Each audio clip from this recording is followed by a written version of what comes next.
It's not legal. It's the realistic perspective. First of all, it is good to celebrate independence because independence is about self-determination. But you must also look at the dividends, if any, and therefore have reason to celebrate. Are we better off than we were when we have not resolved even basic questions of governance? Do we have reason to celebrate dividends, economic dividends, when we are still heavily indebted 63 years after independence? After independence means being in charge of ourselves, of our affairs. You're in charge of your resources. You're in charge of your people. You're in charge of your destiny. When it comes to your people, you're buying arms to kill them. Those without arms are picking stones to kill themselves. You have the resources. You're scrambling for people, for exploiters to come and exploit both you and your resources. In terms of politics, you have not sorted the basic questions of governance. You haven't decided how people leave power. You haven't decided that you can have a free and fair election, and so on and so forth. I think those are issues conversations we must get involved in, interrogate, and find out, do an introspection, and see if we have reason to celebrate or we have reason to mourn, and therefore use that mourning as a foundation to build a better future for ourselves and our children yet to be born. And in this independence, we have had two national functions. One from the prayer breakfast and even the colonial celebrations yesterday. And we have seen President Museveni portraying himself as a changed man. In the prayer breakfast, we saw him the way he was preaching reconciliation and even forgiveness. He was even referring to Wakasis. Then in Colorado, we saw him meeting the former Rebel commander, Colonel Samson Manda. What do you have to say about these developments? Reconciliation in principle is a very good thing. It's a very good thing if he meant it. I watched the clip. I thought with reconciliation, Besigye, Dr. Besigye, and all other political prisoners would be out of jail. Museveni and Rwakasis are one and the same because one was the other's best man.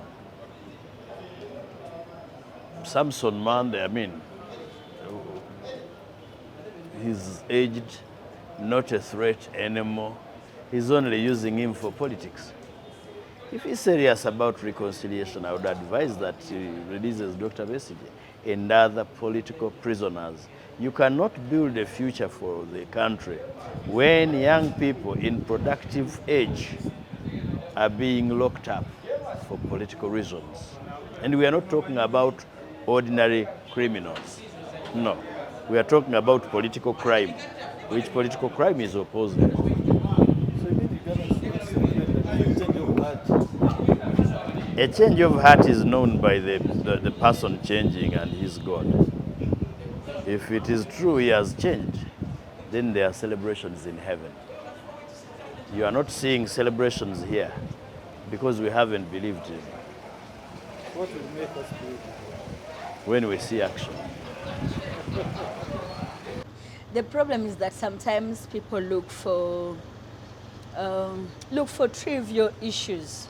Now, when you're talking about real issues, and then you talk about NUP not forgiving its members, we have issues.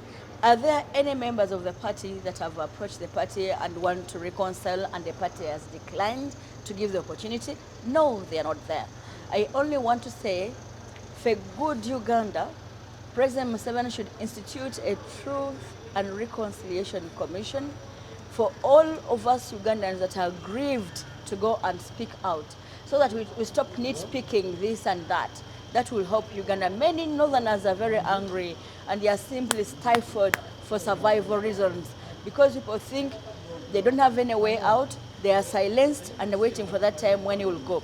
Now, if you want to extend an olive branch, he should not be handpicking a few persons whom he has chosen to forgive for his personal reasons, but should be putting up a real inquiry. We make an inquest into issues that have angered Ugandans so that we chart out a way forward.